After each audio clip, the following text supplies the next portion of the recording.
Queridos irmãos do IBP, a paz do Senhor Jesus, nossa aula de número 4,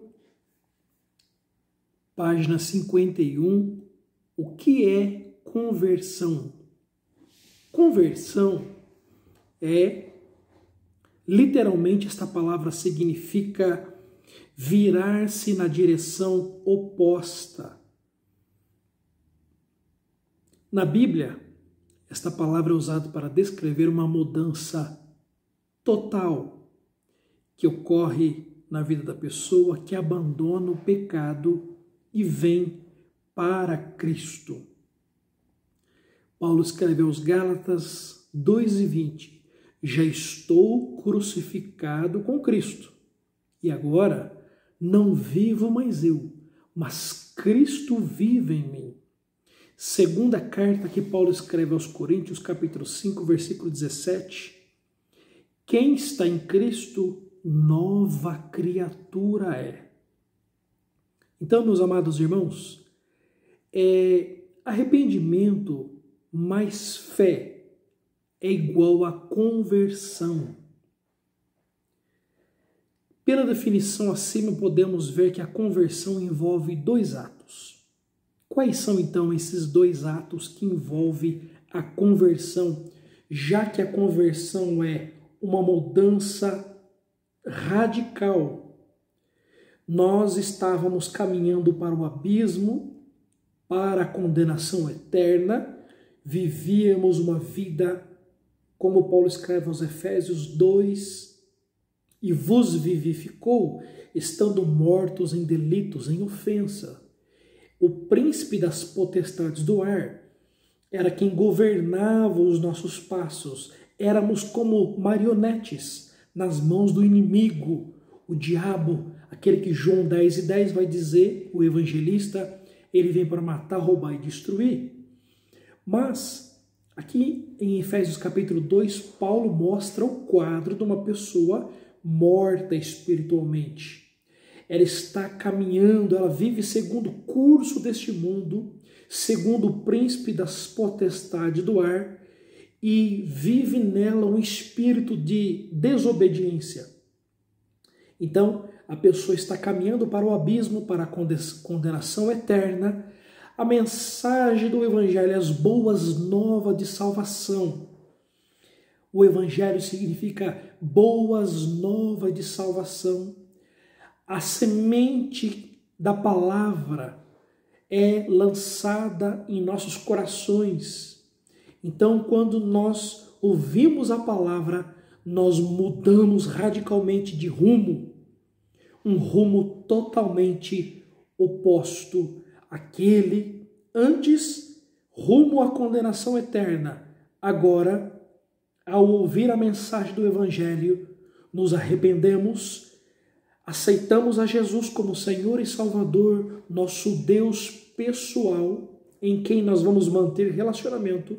Então nós convertemos, mudamos radicalmente de rumo, agora uma vida que glorifica o nome do Senhor Jesus.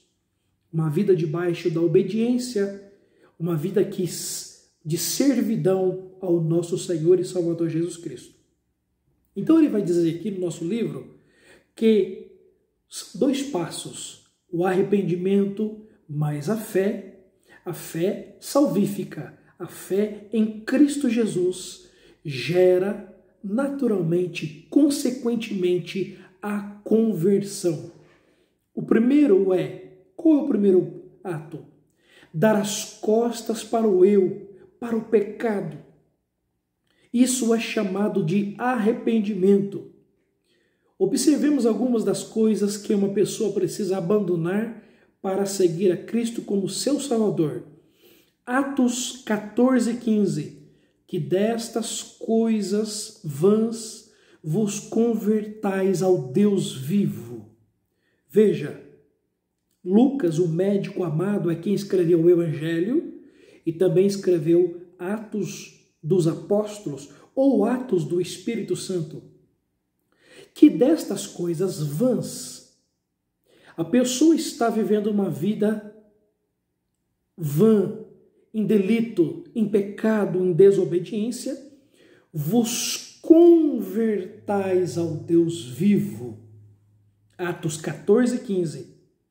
Atos 26 e 18. E os converteres das trevas para a luz e da potestade de Satanás para Deus, a fim de que recebam eles remissão de pecados. Ezequiel 18 e 30.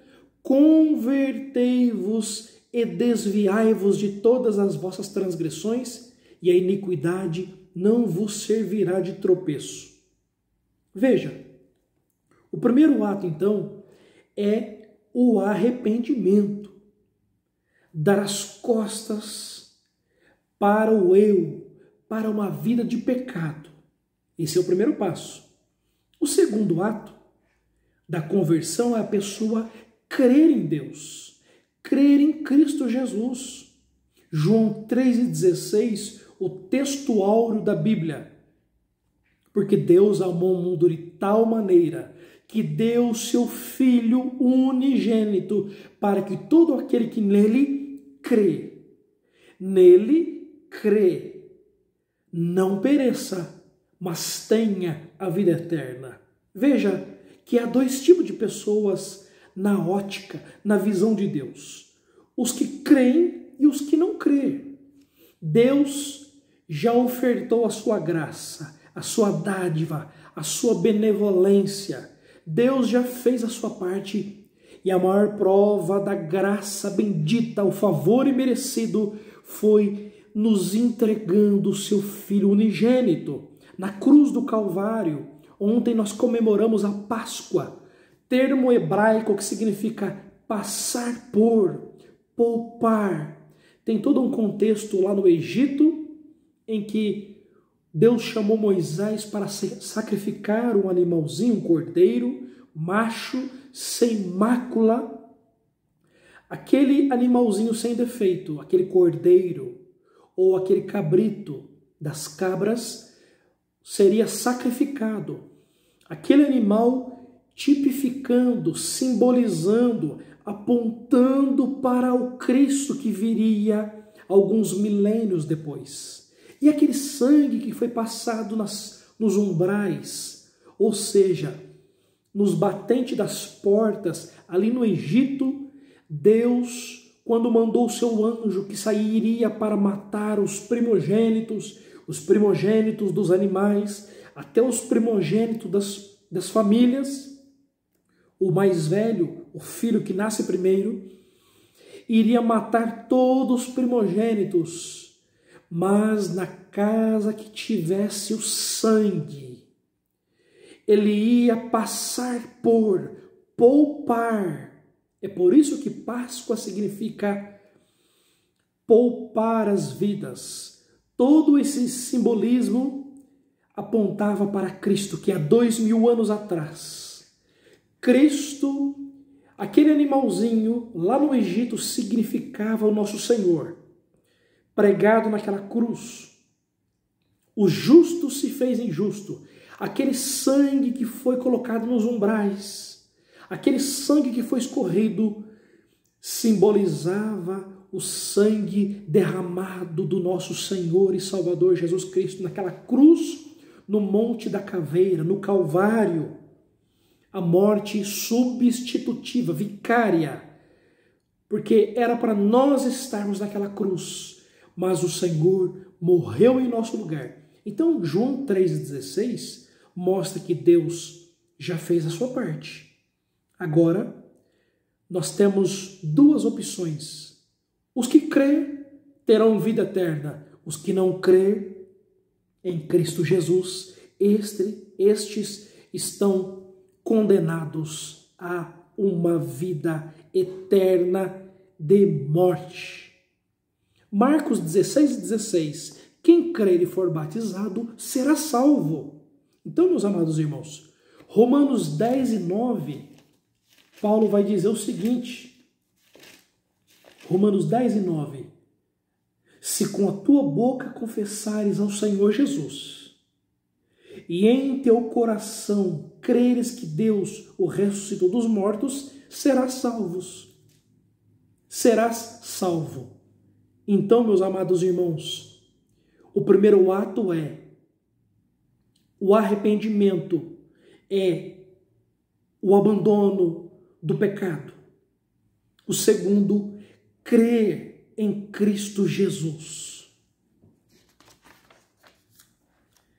Página de número 52, os passos da conversão. O Salmo 119, 59 e 60 vai dizer: considero os meus caminhos e volto os meus passos para os teus testemunhos. Apresso-me, não me detenho em guardar os teus mandamentos. Veja, meus amados, aqui o salmista vai dizer e vai nos mostrar, nos ensinar os dois passos para a conversão genuína. Nós estamos falando que o primeiro passo é o arrependimento, o abandono. Considero, ou seja, eu percebo, eu entendo que sou pecador. Então, esse é o primeiro passo. Ao sermos confrontados com a palavra, então nós percebemos, nós entendemos, porque Romanos vai dizer que através da lei nós conhecemos que somos pecadores. A lei de Deus. A lei é perfeita, a lei é santa. Então, eu considero os meus caminhos, eu percebo, eu entendo que eu sou pecador. Mas tem um segundo passo. E volto os meus passos para os teus testemunhos. Apresso-me, não me detenho em guardar os teus mandamentos. Guardar aqui na Bíblia significa prática. Colocar em prática, estilo de vida, não é guardar no guarda-roupa, numa estante, colocar o Salmo 91 lá como um amuleto, não. O inimigo, aliás, ele não tem medo em quem guarda a Bíblia lá no Salmo 91, mas o inimigo teme aquele homem, aquela mulher que pratica a palavra que está revestida do sangue de Cristo Jesus, uma vida verdadeiramente piedosa, de relacionamento, guardar no sentido de colocar em prática. O filho pródigo, Lucas, no capítulo 15, o Senhor Jesus usava as parábolas como um recurso didático. O que era a parábola? O Senhor usava as coisas do dia a dia, as coisas diárias, agricultura, para as coisas palpáveis, para explicar as coisas dos espirituais, as coisas celestiais. O filho pródigo é conhecido de todos os irmãos, mas nesta parábola nós aprendemos esses passos para chegar a uma conversão verdadeira, autêntica e genuína. Veja, os irmãos conhecem que o filho pródigo, o filho mais novo, pede ao pai a sua herança e ele vai para uma terra muito longínqua. Mas lá, após ter gastado todo o seu dinheiro com a vida de pecado, Lucas 15, 17 vai dizer o seguinte na nossa página 52. Então, caindo em si, disse: quantos trabalhadores de meu pai têm pão com fartura e eu aqui morro de fome? Então, caindo em si, corrobora com o Salmo 119, quando o salmista disse: considero. Caindo em si significa eu percebo que eu estou numa vida miserável. Há aqui um arrependimento. Mas o segundo passo, versículo 18 e 19, levantar-me-ei e irei ter com meu pai, e lhe direi: Pai, pequei contra o céu e diante de ti já não sou digno de ser chamado teu filho, trata-me como um dos teus trabalhadores. Ação do filho pródigo. Ele tem que fazer a sua parte. Eu vou me levantar e vou voltar para meu pai. Se o meu pai me receber pelo menos como um dos seus trabalhadores, eu já estarei feliz. Mas na página 53, mostra que o pródigo achava que seu pai estava zangado com ele e que teria de primeiro obter seu favor e perdão. O filho estava disposto a ser tratado como um empregado. Hoje também, meus queridos irmãos, muitos fazem penitência, queimam velas, mas na verdade o escritor do nosso livro vai dizer que essas atitudes, embora pareçam louváveis, é uma verdadeira ofensa. A graça de Deus, o favor imerecido e toda a sua obra consumada no Calvário. Deus já aplacou a sua ira contra o pecado quando seu filho morreu por causa dele, segunda carta aos Coríntios 5, 19 e 20. Tudo o que precisamos fazer agora é irmos a Jesus e aceitarmos o seu amor e perdão. Não vivemos mais numa vida de escravidão. Paulo vai escrever aos Romanos, mas nós temos um espírito de filhos, o qual clamamos: Abba, Pai, Paizinho querido. João 1,12, todos quantos o receberam, deu-lhes o poder de serem feitos filhos de Deus. Então, conversão, 2 passos. Quando nós falamos não a nós, ao pecado, nós entendemos, então nós arrependemos. E o segundo passo, uma fé salvífica. Fé não num dogma, numa religião, numa instituição, mas em Cristo Jesus. Página 54. O que é arrependimento? Envolve uma completa mudança de pensamento sobre o pecado e a percepção da necessidade de um Salvador. O arrependimento faz o homem ficar tão contristado por causa do pecado que aceita com alegria tudo o que Deus requer para uma vida de retidão. Meus amados irmãos, o arrependimento não pode ser visto como remorso, porque quando uma pessoa se arrepende, mas não vai para o segundo passo, que é a fé salvífica, a fé salvadora.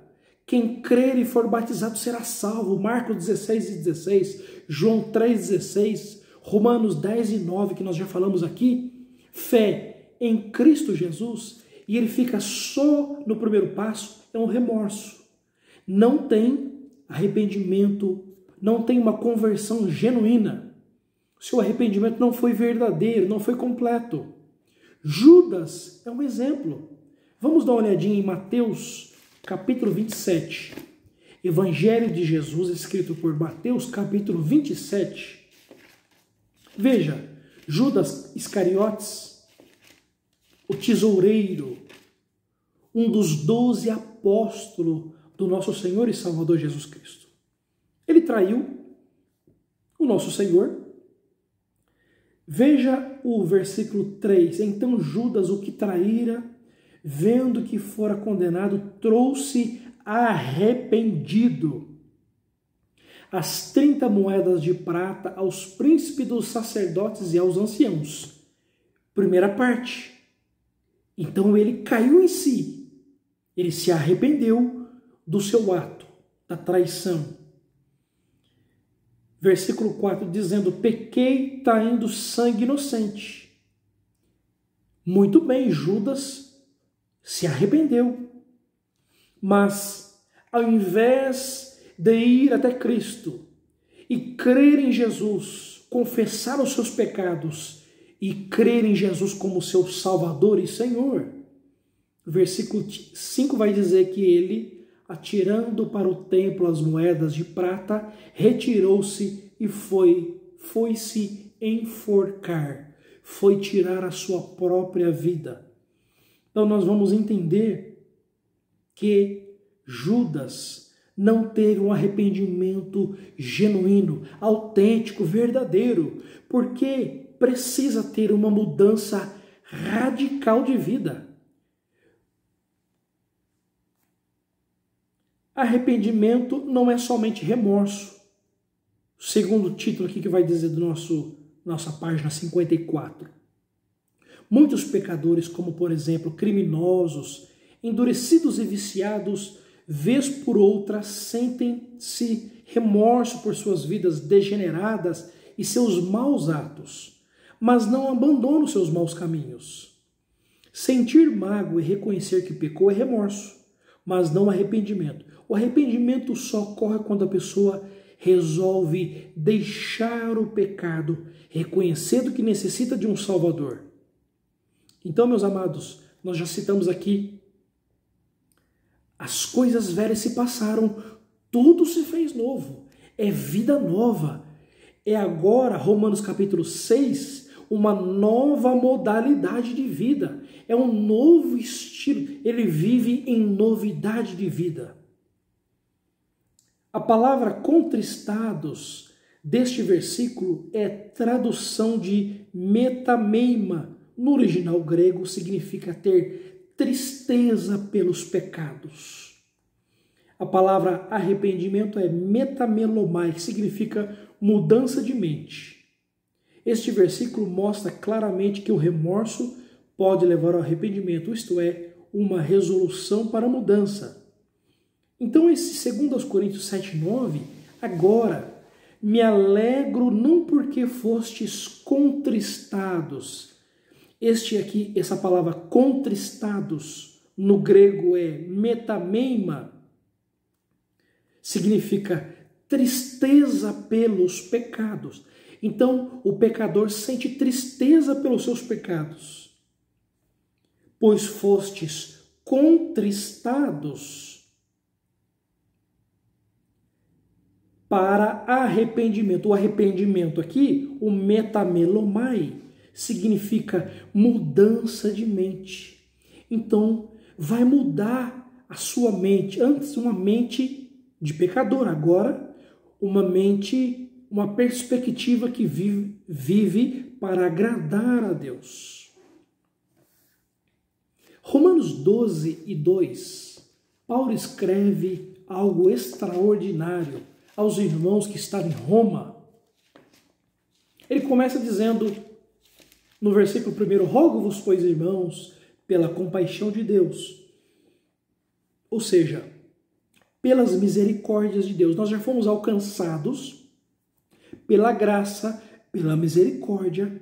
Eu conclamo a vocês, por aquilo que o Senhor fez por vocês, apresenta agora o vosso corpo em sacrifício vivo, santo e agradável a Deus, que é o vosso culto racional. Não é mais como no Antigo Testamento, no tabernáculo e posteriormente no templo, sacrifício de animais. Não, agora é um sacrifício vivo, santo, separado, consagrado, exclusivo, que é o vosso culto racional. Tem entendimento. Agora você tem uma mentalidade transformada.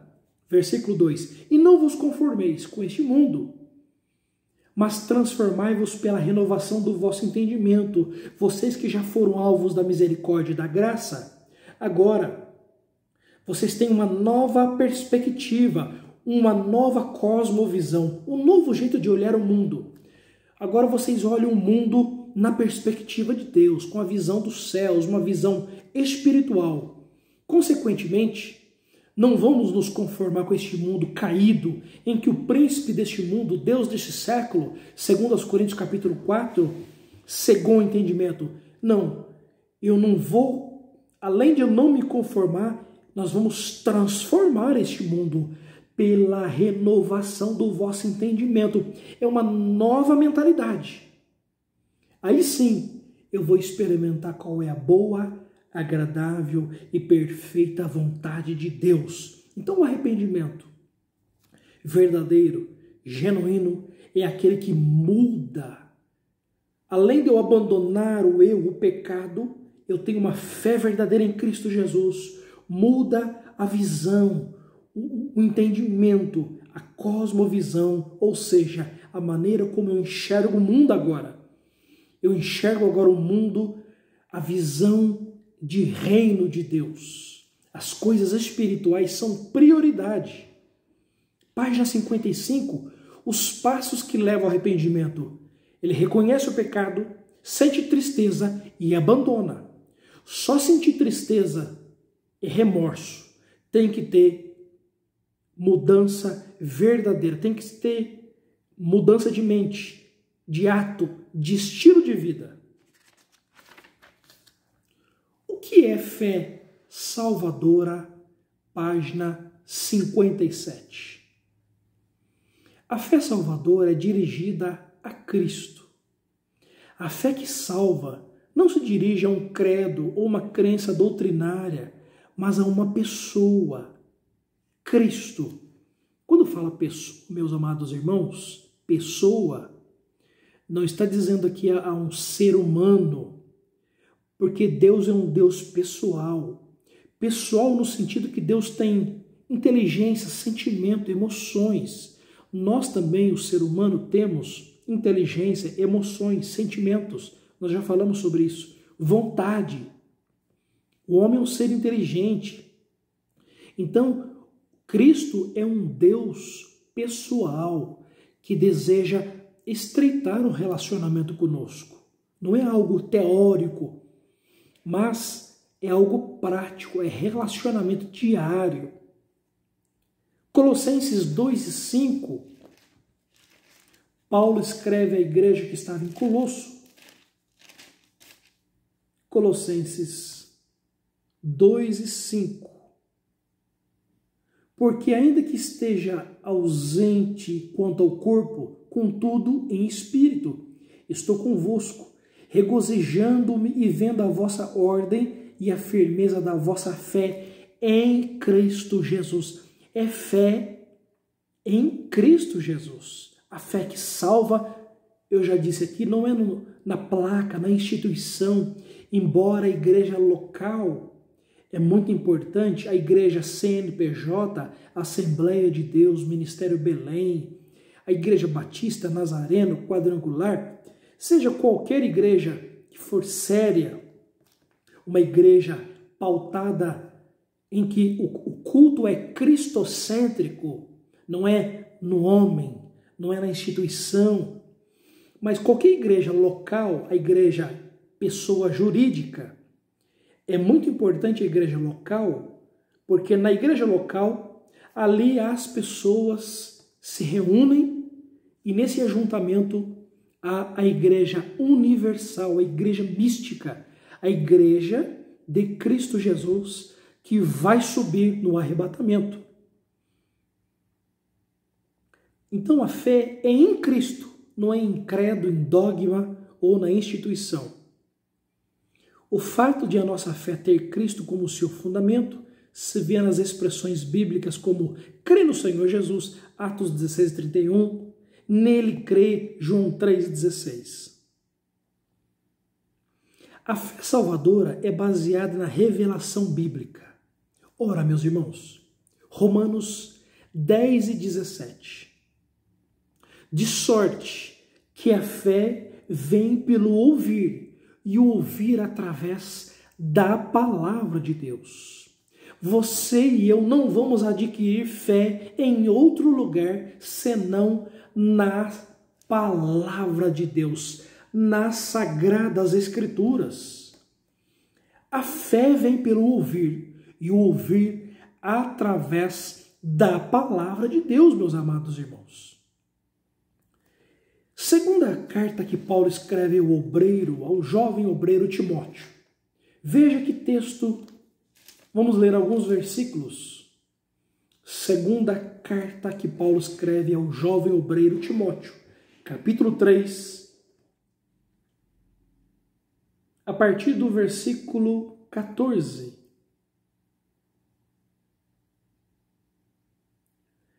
Tu, porém, Paulo vem falando aqui num contexto, desde o verso 10, para que Timóteo continue seguindo a doutrina bíblica, ortodoxa, aquilo que é correto,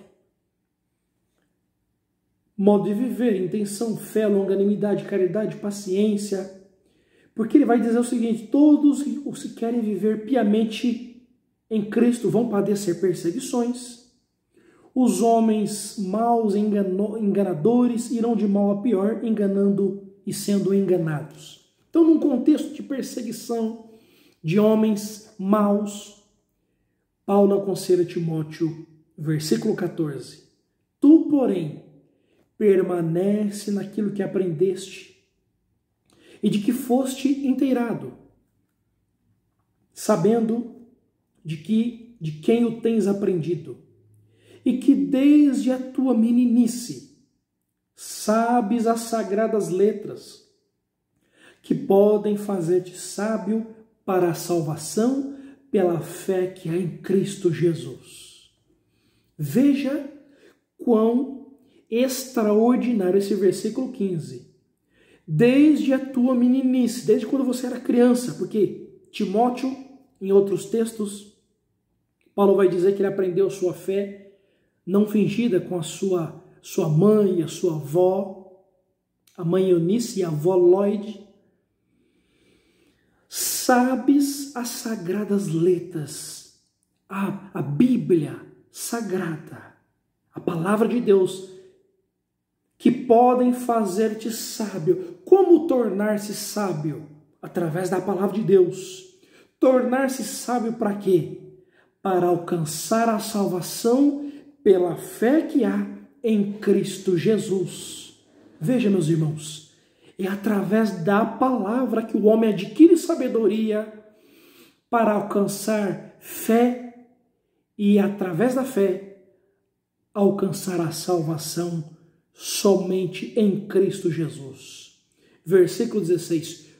Toda a Escritura divinamente inspirada é proveitosa para ensinar, para redarguir, para corrigir, para instruir em justiça. Meus amados irmãos, toda a Escritura com E maiúsculo, ou seja, os 66 livros que compõem a palavra de Deus, 39 no Antigo, 27 no Novo, toda a Escritura é inspirada, é inerrante, é infalível. A Bíblia não foi escrita por homens qualquer, mas os homens, a Bíblia vai dizer, eles escreveram inspirados pelo Espírito Santo.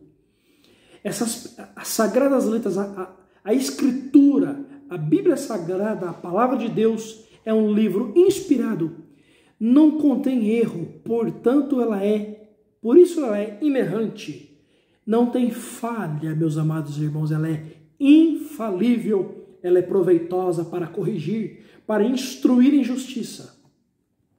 Então, meus amados irmãos, fé salvífica, fé salvadora, só através da revelação bíblica. Alguns teólogos populares querem descrever a fé como qualquer tentativa sincera do homem de buscar a Deus. Contudo, a verdade é que buscar a Deus sem orientação da Bíblia só leva à frustração, ao desespero, a superstições, ao misticismo e às suposições. Isso nunca poderá levar alguém à salvação. A fé salvadora leva a uma entrega total de vida. Página 58. A pessoa que tem um encontro verdadeiro com Cristo, ele vai entregar-se não somente a sala ou o quarto, mas todos os cômodos da sua casa espiritual. Colossenses 3, Paulo escreve aos irmãos, aos colossenses: portanto, se já ressuscitastes com Cristo, buscai as coisas que são de cima, onde Cristo está assentado à destra de Deus. Para ressuscitar, precisa morrer. Nós já morremos para os nossos delitos, nossos pecados. Nós já estamos crucificados com Cristo. Quem quiser vir após mim, negue-se a si mesmo e toma a sua cruz. É aquilo que Cristo escreveu. Aí sim, versículo 2. Pensai nas coisas que são de cima e não nas que são da terra. Ou seja, a prioridade do homem que já morreu para o pecado e ressuscitou com Cristo, ele tem uma entrega total, piedosa, uma vida de relacionamento diário com Cristo Jesus.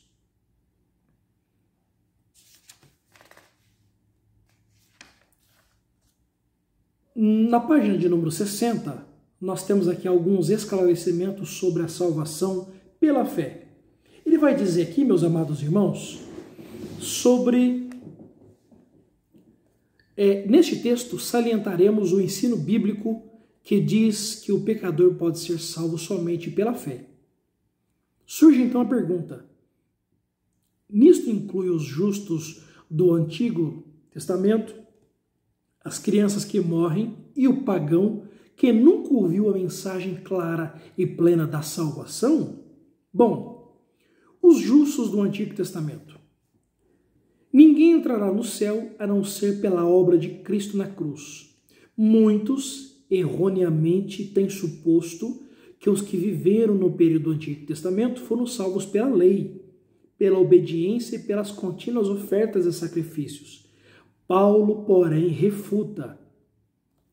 ele questiona esta ideia, declarando que jamais homem algum foi salvo por cumprir a lei. Então, meus irmãos, é muito importante nós entendermos isso aqui, porque a salvação, os justos do Antigo Testamento, como eles foram salvos? Pelas ofertas e sacrifícios? Não. Até porque as ofertas e sacrifícios do Antigo Testamento era uma cobertura, era algo transitório, expiava ali, cobria momentaneamente, mas não removia o pecado para sempre. Eles não foram salvos pela lei, porque Romanos 3:20, Paulo esclarece qual é a função da lei. Nós já vimos isso, mas é importante nós salientarmos Romanos 3:20. Por isso nenhuma carne será justificada diante dele pelas obras da lei, porque pela lei veio o conhecimento do pecado. A lei trouxe esclarecimento para o homem que ele estava no pecado, que ele está no erro. Mas eu gosto de Gálatas 3:24.